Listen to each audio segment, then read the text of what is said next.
2028ರ assembly ಎಲೆಕ್ಷನ್ನಲ್ಲಿ BJP ಗೆಲ್ಲಿಸಿ ಕಾಂಗ್ರೆಸ್ ಸೋಲಿಸುತ್ತೇವೆ ಎಂದು ಶಪಥ ಮಾಡಿದ ಯೂತ್ ಲೀಡರ್ ಚೇತನ್ ಅಂಗಡಿ. ಬೆಳಗಾವಿ ಜಿಲ್ಲೆಯ ಬಿಜೆಪಿ ಪಕ್ಷದ ಯುವ ನಾಯಕ ಚೇತನ್ ಅಂಗಡಿ ಅವರೊಂದಿಗೆ ನಮ್ಮ ನ್ಯೂಸ್ ಸಮೂಹದ ಬಸವರಾಜು ಮುಕ್ತವಾಗಿ ಸಂವಾದ ಮಾಡಿ ಬೆಳಗಾವಿ ಗ್ರಾಮೀಣ ಕ್ಷೇತ್ರದ ಅಭಿವೃದ್ಧಿ ಕೆಲಸಗಳು, ಬೆಳಗಾವಿ ಗ್ರಾಮೀಣ ಕ್ಷೇತ್ರದಲ್ಲಿ 2028ರ ಚುನಾವಣೆಯಲ್ಲಿ ಬಿಜೆಪಿ ಪಕ್ಷದ ಪಾತ್ರ ಹಾಗೂ ಮುಂದಿನ ರಾಜಕೀಯ ನಡೆ, ಕ್ಷೇತ್ರದ ಅಭಿವೃದ್ಧಿ ಕೆಲಸಗಳ ಕನಸುಗಳು ಹಾಗೂ ಸಂಸದ ಜಗದೀಶ್ ಶೆಟ್ಟರ್ ಅವರ ಅಭಿವೃದ್ಧಿ ಕೆಲಸಗಳು ಹಾಗೂ ವಿವಿಧ ಪ್ರಶ್ನೆ ಕೇಳಿ ಉತ್ತರ ಪಡೆದರು. ಈ ಒಂದು ಬೆಳಗಾವಿ ಗ್ರಾಮೀಣ ಕ್ಷೇತ್ರದಲ್ಲಿ ಅತ್ಯಂತ ಯೂತ್ ಐಕಾನ್ ಆಗಿ ಹೊರಹೊಮ್ಮಿರ್ತಕ್ಕಂಥ, ಇತ್ತೀಚೆಗೆ ಹೊರಹೊಮ್ಮಿರ್ತಕ್ಕಂಥವರು ಬಿಜೆಪಿಯಲ್ಲಿ ಗುರುತಿಸಿಕೊಂಡಿರ್ತಕ್ಕಂಥ ಶ್ರೀ ಚೇತನ್ ಅಂಗಡಿ ಅವರು. ಇವರು ಮಾನ್ಯ ದಿವಂಗತ ಕೇಂದ್ರ ಸಚಿವ ಸುರೇಶ್ ಅಂಗಡಿ ಅವರ ಮಗ. ವಿಶೇಷವಾಗಿ ಸಾಕಷ್ಟು ಒಂದು ರೀತಿ ತನ್ನ ವ್ಯಕ್ತಿತ್ವ, ತನ್ನ ಅಭಿವೃದ್ಧಿ ಕೆಲಸಗಳು, ವಿಶೇಷವಾಗಿ ಸಮಾಜ ಮುಖಿ ಕೆಲಸಗಳಿಂದ ಹೆಸರುವಾಸಿಯಾಗಿದ್ದಾರೆ. ಇವತ್ತು ಅವರ ಹುಟ್ಟುಹಬ್ಬ. ವಿಶೇಷವಾಗಿ ಅವ್ರ ಜೊತೆ ಹುಟ್ಟುಹಬ್ಬದ ನಿಮಿತ್ತ ಸಾಕಷ್ಟು ಅಭಿಪ್ರಾಯಗಳನ್ನ ಚರ್ಚೆ ಮಾಡೋಣ. ಸರ್ ನಮಸ್ತೆ. ನಮಸ್ತೆ. ಪ್ರಥಮವಾಗಿ ತಮ್ಮ ಹುಟ್ಟುಹಬ್ಬಕ್ಕೆ ಶುಭಾಶಯಗಳು. ತುಂಬಾ ಧನ್ಯವಾದಗಳು ತಮ್ಮೆಲ್ಲರಿಗೆ.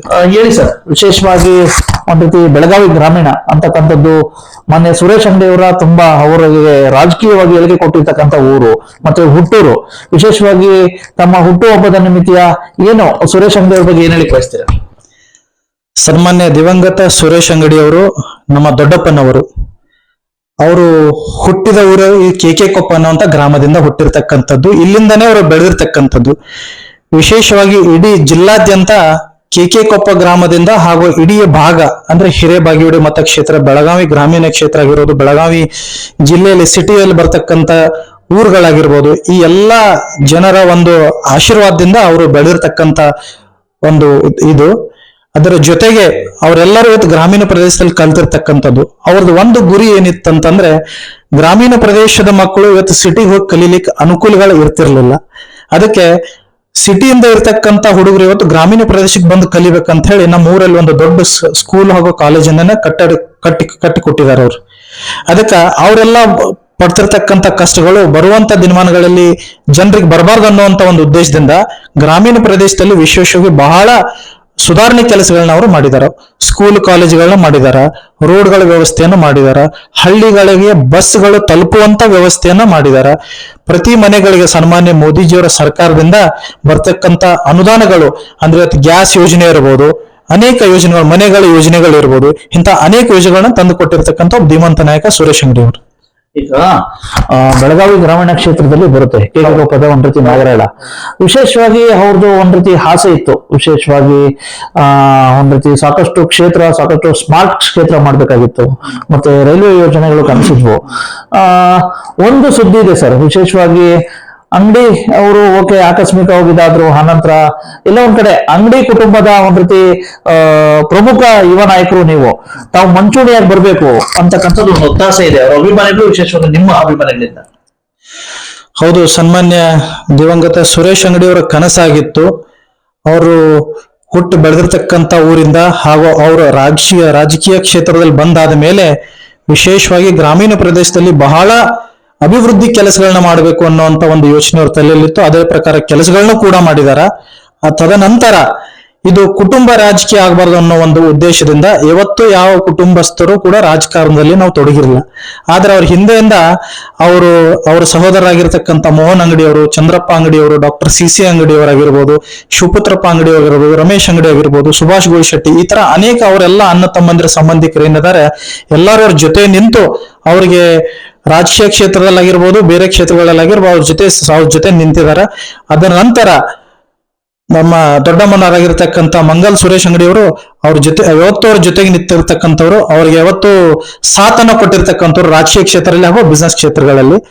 ಅದಕ್ಕೆ ತಾವು ಹೇಳ್ದಂಗೆ ಅಂಗಡಿ ಕುಟುಂಬದಲ್ಲಿ ಸನ್ಮಾನ್ಯ ಸುರೇಶ್ ಅಂಗಡಿ ಅವರ ಮರಣದ ನಂತರ ತಾಯಿಯವರಿಗೆ ಅಂದ್ರೆ ಮಂಗಲ್ ಸುರೇಶ್ ಅಂಗಡಿ ಅವರಿಗೆ ಟಿಕೆಟ್ ಕೊಡಬೇಕು ಅನ್ನುವಂತ ಒತ್ತಾಯ ಇಡೀ ಕ್ಷೇತ್ರದ ಜನ ಕೂಡ ಮಾಡಿದೆ, ಪಕ್ಷದಲ್ಲಿ ಇರ್ತಕ್ಕಂಥ ಅನೇಕ ಮುಖಂಡರುಗಳು ಕೂಡ ಮಾಡಿದ್ದಾರೆ. ಅದೇ ಪ್ರಕಾರ ಅವ್ರಿಗೆ ಟಿಕೆಟ್ ಕೂಡ ಸಿಕ್ಕಿದೆ. 3 ವರ್ಷಗಳ ಕಾಲ ಅವ್ರ ಕೆಲಸವನ್ನು ಕೂಡ ಮಾಡಿದಾರ.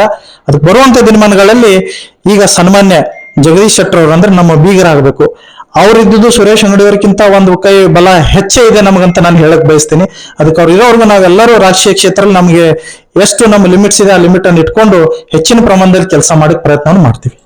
ಇನ್ನೊಂದು ಇದೆ, ಈಗ ಬೆಳಗಾವಿ ಗ್ರಾಮೀಣ ಕ್ಷೇತ್ರದಲ್ಲಿ ವಿಶೇಷವಾಗಿ ಬೆಳಗಾವಿ ಮತ್ತು ವಿಶೇಷವಾಗಿ ಕಿತ್ತೂರು ಕರ್ನಾಟಕಕ್ಕೆ ಬಿಜೆಪಿ ಪಕ್ಷಕ್ಕೆ ಅತ್ಯಂತ ಶಕ್ತಿ ತುಂಬಿರ್ತಕ್ಕಂಥವ್ರು ಸುರೇಶ್ ಅಂಗಡಿ ಅವರು. ಸುರೇಶ್ ಅಂಗಡಿ ಅವರು ಕೇಂದ್ರ ಸಚಿವರಾದ್ರು ಮುಖ್ಯಮಂತ್ರಿಗಳಾಗಬೇಕಾಗಿತ್ತು. ಇಂತಹ ಸಂದರ್ಭದಲ್ಲಿ ಒಂದು ಒತ್ತಾಸೆ ಇದೆ, ಅಂಗಡಿ ಕುಟುಂಬದ ಒಬ್ರು, ವಿಶೇಷವಾಗಿ ಚೇತನ್ ಅಂಗಡಿ ಇರ್ಬೋದು ಅಥವಾ ಶ್ರದ್ಧಾ ಅಂಗಡಿ ಇರ್ಬೋದು, ಯಾರಾದ್ರೂ ಒಬ್ರು ಮುಂಚೂಣಿ ರಾಜಕೀಯಕ್ಕೆ ಬರ್ಬೇಕು, ಒಂದು ಆ ಸ್ಥಾನನ ತುಂಬಬೇಕು ಮುಂಬರ್ತಕ್ಕಂತ ದಿನಗಳಲ್ಲಿ ರಾಜಕೀಯವಾಗಿ ಅಂತಕ್ಕಂಥದ್ದು ಒಂದು ಅಪೇಕ್ಷೆ ಇದೆ. ನಿಜ ಇದೆ. ನಮ್ಮ ಸಹೋದರಿ ಆಗಿರ್ತಕ್ಕಂಥ ಶ್ರದ್ಧಾ ಶೆಟ್ಟರ್ ಅವರಾಗಿರ್ಬೋದು ಅಥವಾ ನಾನಾಗಿರ್ಬೋದು, ರಾಜಕೀಯ ಕ್ಷೇತ್ರದಲ್ಲಿ ನಮ್ಮ ಕೈಲಾಗಿರ್ತಕ್ಕಂಥ ಒಂದು ಕೆಲಸಗಳನ್ನ ಹಾಗೂ ಸಂಘಟನೆಯಲ್ಲ ನಮ್ಮನ್ನು ನಾವೇ ತೊಡಗಿಸ್ಕೊಂಡು ಸಂಘಟನೆ ಬಲಪಡಿಸುವಂತ ಕೆಲಸವನ್ನು ನಾವೆಲ್ಲರೂ ಒಕ್ಕಟ್ಟಿನಿಂದ ಮಾಡ್ತಾ ಇದೀವಿ. ಬರುವಂತ ದಿನಮಾನಗಳಲ್ಲಿ ಯಾವುದೇ ರೀತಿಯ ಅವಕಾಶಗಳು ಸಿಕ್ಕರು ನಮ್ಮ ಕ್ಷೇತ್ರದ ನಾಯಕರು, ನಮ್ಮ ಪಕ್ಷದ ಮುಖಂಡರುಗಳನ್ನ ಒಕ್ಕೂಡಿಸ್ಕೊಂಡು ಈ ಪಕ್ಷ ಬಲ ಸಂಘಟನೆ ಮಾಡುವಂತ ಕೆಲಸವನ್ನು ಮಾಡ್ತೀವಿ, ರಾಜಕೀಯ ಕ್ಷೇತ್ರದಲ್ಲೂ ಕೆಲಸ ಮಾಡ್ತೀವಿ ಅಂತ ಹೇಳಕ್ ಬಯಸ್ತೀನಿ. ಕ್ಷೇತ್ರದ ಸಮಸ್ಯೆಗಳಿಗೆ ಸಂಬಂಧಿಸಿದಂತೆ ವಿಶೇಷವಾಗಿ ಬೆಳಗಾವಿ ಗ್ರಾಮೀಣ ಕ್ಷೇತ್ರ ಅಂತಕ್ಕಂಥದ್ದು ಒಂದ್ ಕಡೆ ಪ್ರಭಾವಿ ಸಚಿವ ಇದ್ದಾರೆ, ಒಂದ್ ಕಡೆ ಮಾನ್ಯ ದಿವಂಗತ ಸುರೇಶ್ ಅಂಗಡಿ ಅವರು ಇದ್ದಿದ್ದು. ಇಂತಹ ಸಂದರ್ಭದಲ್ಲಿ ಸಾಕಷ್ಟು ಜನ ಬಿಜೆಪಿಯಿಂದ ಶಾಸಕರಾಗಿ ಹೋಗಿದ್ರು. ಆದ್ರೆ ನೀವ್ ಅನ್ಕೊಂಡಂಗೆ ಕ್ಷೇತ್ರದಲ್ಲಿ ಇನ್ನ ಏನೇನ್ ಸಮಸ್ಯೆಗಳಿದೆ ಬೆಳಗಾವಿ ಗ್ರಾಮೀಣ ಕ್ಷೇತ್ರದಲ್ಲಿ? ವಿಶೇಷವಾಗಿ ಗ್ರಾಮೀಣ ಕ್ಷೇತ್ರ ಅಂತಂದ್ರೆ ಹಳ್ಳಿ ಪ್ರದೇಶ. ಅದಕ್ಕೆ ಈ ಭಾಗದಲ್ಲಿ ಏನಿದೆ ಅಂತಂದ್ರೆ ಜನರಿಗೆ ಇವತ್ತಿಗೂ ಕೂಡ ನೀರಿನ ಸಮಸ್ಯೆ ತುಂಬಾ ಇದೆ. ಪ್ರತಿ ಹಳ್ಳಿಗಳಲ್ಲಿ ಗಲ್ಲಿಯಲ್ಲೂ ರೋಡ್ಗಳು ಕಂಪ್ಲೀಟ್ ಆಗಿಲ್ಲ. ನಾವು ಸನ್ಮಾನ್ಯ ಮೋದಿಜಿಯವರ ಸರ್ಕಾರದಲ್ಲಿ JJM ಅಂದ್ರೆ ಜಲಜೀವನ್ ಮಿಷನ್ ಕಾರ್ಯಕ್ರಮವನ್ನು ಹಮ್ಮಿಕೊಂಡಿರ್ತಕ್ಕಂಥದ್ದು. ಆ ಒಂದು JJM ಮಿಷನ್ ಮುಖಾಂತರ ಪ್ರತಿ ಹಳ್ಳಿಗಳಿಗೆ ನೀರು ತಲುಪಿಸುವಂತ ವ್ಯವಸ್ಥೆಯನ್ನ ನಾವು ಮಾಡ್ತಾ ಇದೀವಿ. ಆದ್ರೆ ರಾಜಕೀಯವಾಗಿ ಎಲ್ಲೂ ಅದನ್ನ ತಡೆ ಹಿಡಿಯುವಂತ ಕೆಲಸಗಳು ಕೂಡ ಸಾಕಷ್ಟು ಬಾರಿ ಕೆಲವು ಕ್ಷೇತ್ರಗಳಲ್ಲಿ ಆಗಿದ್ದಾವೆ. ಅದು ಜನರ ಗಮನಕ್ಕೂ ಬಂದಿದೆ. ನಂದು ಒಂದು ವಿಚಾರ ಏನಂತಂದ್ರೆ, ಅಭಿವೃದ್ಧಿ ಕೆಲಸ ಮಾಡ್ಬೇಕಂತಂದ್ರೆ ಪಕ್ಷಾತೀತವಾಗಿ ಇವತ್ತು ಯಾವುದೇ ಪಕ್ಷದ ರಾಜಕೀಯ ಮುಖಂಡರು ಇರ್ಬೋದು, ಅಭಿವೃದ್ಧಿ ಮಾಡೋದಂತ ಬಂದಾಗ ಎಲ್ಲದಕ್ಕೂ ಕೈ ಜೋಡಿಸ್ಬೇಕು ಅನ್ನೋದಂತ ನನ್ನೊಂದು ಅಭಿಪ್ರಾಯ. ಅದಕ್ಕೆ ಬೆಳಗಾವಿ ಗ್ರಾಮೀಣ ಕ್ಷೇತ್ರದಲ್ಲಿ ಇವತ್ತಿನ್ನೂ ಅನೇಕ ರೋಡ್ಗಳಾಗುವಂಥದ್ದು ಬಾಕಿ ಇದೆ, ನೀರುಗಳು ಕೊಡುವಂಥದ್ದು ಬಾಕಿ ಇದೆ. ಎಷ್ಟೋ ಜನರಿಗೆ ಕೆಳಮಟ್ಟದ ಬಡ ಮಕ್ಕಳಿಗೆ ಸೊಸೈಟಿಯಲ್ಲಿ ಎಜುಕೇಶನ್ ಸಿಗ್ತಾ ಇಲ್ಲ. ಅಂತ ಜನರಿಗೆ ನಾವು ಪ್ರೋತ್ಸಾಹವನ್ನು ಕೊಡಬೇಕು. ಎಷ್ಟೋ ಜನ ಇವತ್ತು ಫೈನಾನ್ಷಿಯಲಿ ವೀಕ್ ಇದ್ದಾರೆ ಗ್ರಾಮೀಣ ಪ್ರದೇಶದಲ್ಲಿ, ಆದ್ರೆ ಅವರು ಫಿಸಿಕಲಿ ಬಹಳ ಫಿಟ್ನೆಸ್ ಇರ್ತಾರ, ಅವರಿಗೆ ಕ್ರೀಡೆಯಲ್ಲಿ ಮುಂದೆ ಹೋಗುವಂತ ಒಂದು ಆಲೋಚನೆ ಇರ್ತದೆ, ಎಲ್ಲ ಅವಕಾಶಗಳು ಸಿಗ್ತಾ. ಆದ್ರೆ ಈ ಫೈನಾನ್ಷಿಯಲಿ ವೀಕ್ ಇರೋದ್ರಿಂದ ಅವಕಾಶನ ಸದುಪಯೋಗ ಪಡಿಸ್ಕೊಳ್ಳಕ್ ಆಗ್ತಿರೋದಿಲ್ಲ. ಅಂತ ಜನರನ್ನ ಇವತ್ತು ಹುಡುಕಿ ನಾವು ನಮ್ಮ ಇಶಾನ ಫೌಂಡೇಶನ್ ಮುಖಾಂತರ ಅಂತ ಜನರಿಗೆ ಸಹಾಯ ಮಾಡುವಂತ ಕೆಲಸವನ್ನು ಮಾಡ್ತಾ ಇದೀವಿ. ಇದೇನಿದು ಪಾಪ್ಯುಲಾರಿಟಿಗೋಸ್ಕರ ಅಥವಾ ಡೆವಲಪ್ ಆಗ್ಬೇಕು ಅನ್ನೋದಲ್ಲ. ನಮ್ಮ ಗ್ರಾಮೀಣ ಪ್ರದೇಶದಲ್ಲಿ ಜನ ಇವತ್ತು ಬೆಳೆದಿದ್ದಾದ್ರೆ ನಮ್ಮ ಗ್ರಾಮೀಣ ಪ್ರದೇಶ ಅಭಿವೃದ್ಧಿ ಆಗ್ತದೆ. ಅದಕ್ಕೆ ಫೈನಾನ್ಷಿಯಲ್ ಎಲ್ಲರೂ ನಾವು ಸ್ಟ್ರಾಂಗ್ ಮಾಡ್ಬೋದು ಅನ್ನೋ ಒಂದು ಉದ್ದೇಶದಿಂದ ಈ ಕೆಲಸಗಳನ್ನ ನಾವು ಮಾಡ್ತಾ ಇದೀವಿ. ಈಗ ಜಗದೀಶ್ ಶೆಟ್ಟರ್ ಅವರು MP ಚುನಾವಣೆಗೆ ವಿಶೇಷವಾಗಿ MP ಅಭ್ಯರ್ಥಿ ಘೋಷಣೆ ಆಗಿದ ತಕ್ಷಣ ನಿಮ್ಮ ಅಪೋಸಿಟ್ ಪಾರ್ಟಿ ಆಗಿರ್ತಕ್ಕಂಥದ್ದು ಕಾಂಗ್ರೆಸ್ನ ಸಚಿವೆಯವರ ಮಗ ವಿಶೇಷವಾಗಿ ಹೊರಗಿನವರು ಅಂತಕ್ಕಂಥ ಒಂದು ಸುದ್ದಿ ಬಂತು. ಇಂತಹ ಸಂದರ್ಭದಲ್ಲಿ ಎಲ್ಲ ಫೇಸ್ ಮಾಡಿದ್ರೆ ಓಕೆ, ಜಗದೀಶ್ ಶೆಟ್ಟರ್ ಅವರು ಗೆದ್ರು.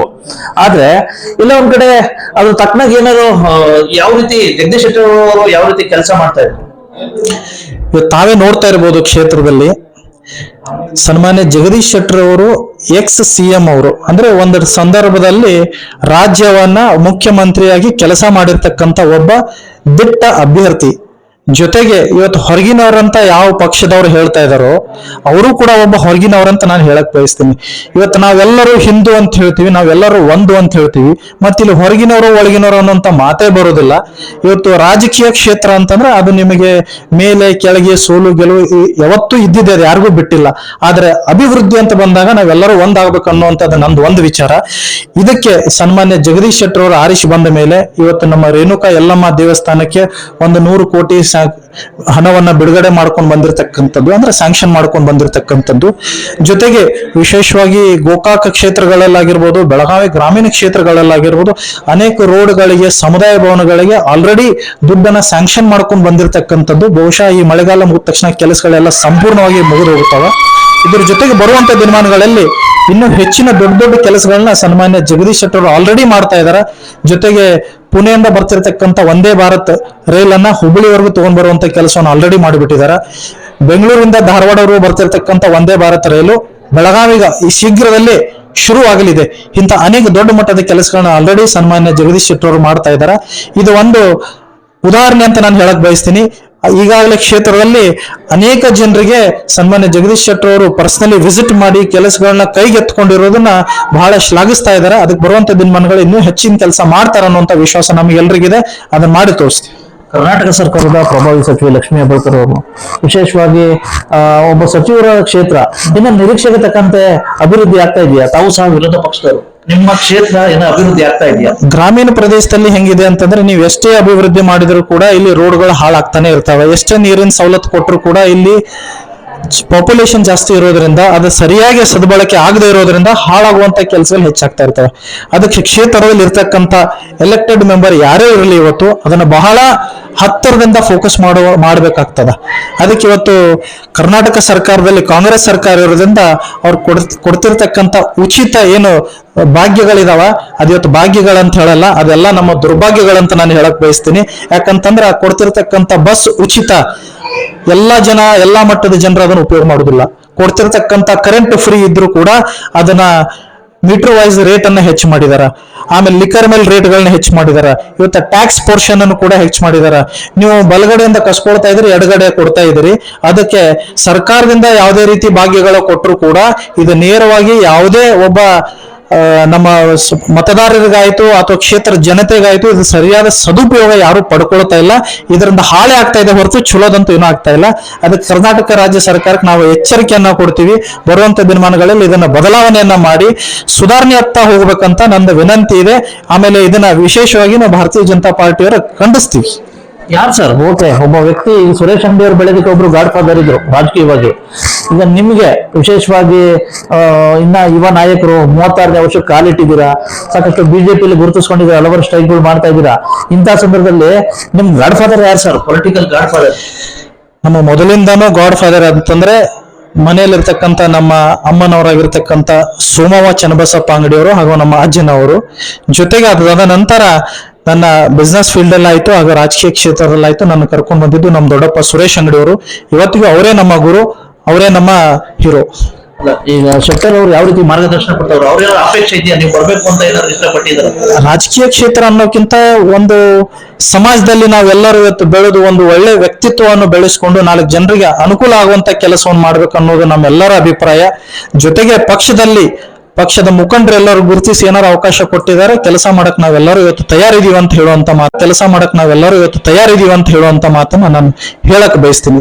ಅವ್ರೇನಾದ್ರು ಹೇಳಿದಾರ ಏನಾದ್ರು ಸಂಘಟನೆ ಮಾಡ್ಕೊಳ್ಳಿ ಮುಂದೆ ಸಾಕಷ್ಟು ಅಂತ ಹೇಳ್ಬಿಟ್ಟು ಏನಾದ್ರು ಹೇಳಿ? ಸನ್ಮಾನ್ಯ ಸುರೇಶ್ ಅಂಗಡಿಯವರ ನೇತೃತ್ವದಲ್ಲಿ ಇವತ್ತು ಇಡೀ ಗ್ರಾಮೀಣ ಕ್ಷೇತ್ರಗಳಲ್ಲಿ ಸನ್ಮಾನ್ಯ ಮಾಜಿ ಶಾಸಕರಾಗಿರ್ತಕ್ಕ ಸಂಜಯ್ ಪಾಟೀಲ್ ಅವರು ಹಾಗೂ ನಮ್ಮ ಜಿಲ್ಲಾಧ್ಯಕ್ಷರ ಸುಭಾಷ್ ಪಾಟೀಲ್ ಅವರು ಇವರ ನೇತೃತ್ವದಲ್ಲಿ ಹಾಗೂ ನಮ್ಮ ಮಂಡಲ ಅಧ್ಯಕ್ಷ ಯುವರಾಜ್ ಜಾಧವ್, ಮುಂಚೆ ಧನಂಜಯ ಜಾಧವ್ ಇದ್ರು, ಇವರೆಲ್ಲರೂ ಒಂದು ನೇತೃತ್ವದಲ್ಲಿ ಪಕ್ಷದಲ್ಲಿ ಸಂಘಟನೆಯನ್ನ ಬಲಪಡಿಸುವಂತ ಕೆಲಸ ಇವತ್ತು ನಾವೆಲ್ಲರೂ ಮಾಡಿದೀವಿ.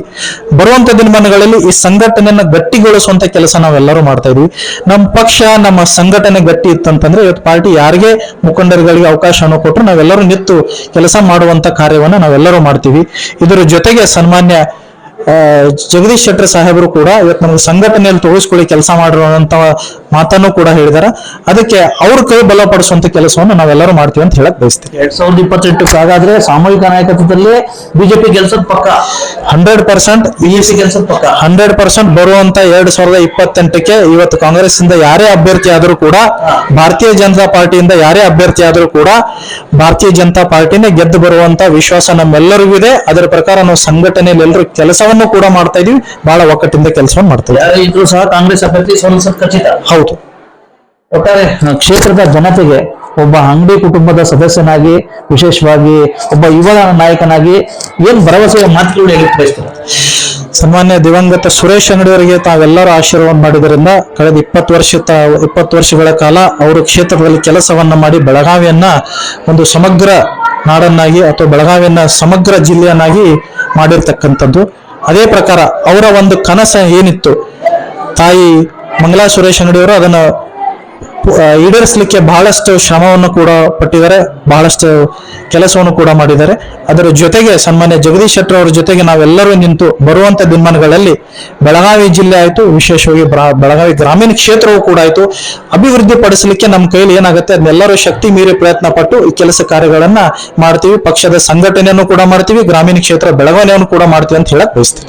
ಇವಿಷ್ಟು ಅಧ್ಯಕ್ಷರೇ ಗೊತ್ತಾಯ್ತಲ್ಲ, ಮಾನ್ಯ ಗೌರವಾನ್ವಿತ ಯುವ ಮುಖಂಡರು ಚೇತನ್ ಅಂಗಡಿಯವರು ಮತ್ತೆ ಇವತ್ತಿನ ಬರ್ತ್ಡೇ ಬಾಯ್ ಆಗಿರ್ತಕ್ಕಂಥವ್ರು, ಇವರ ಒಂದು ರೀತಿಯ ಮುಕ್ತ ಸಂದರ್ಶನ. ನಮಸ್ಕಾರ, thank you Basavaraj. Bureau report Basavaraju, Bharat Vaibhav news, Belagavi. Thanks for watching. Read, discuss and debate with editor Dr. Yan Prashant Rao. Wanted reporters in print, digital and visual media for Bharat Vaibhav Daily Newspaper, BV News 5 Channel and BV Fast Web News from all the talukas of Karnataka, Goa and Maharashtra. If interested, send your resume to 9019229369.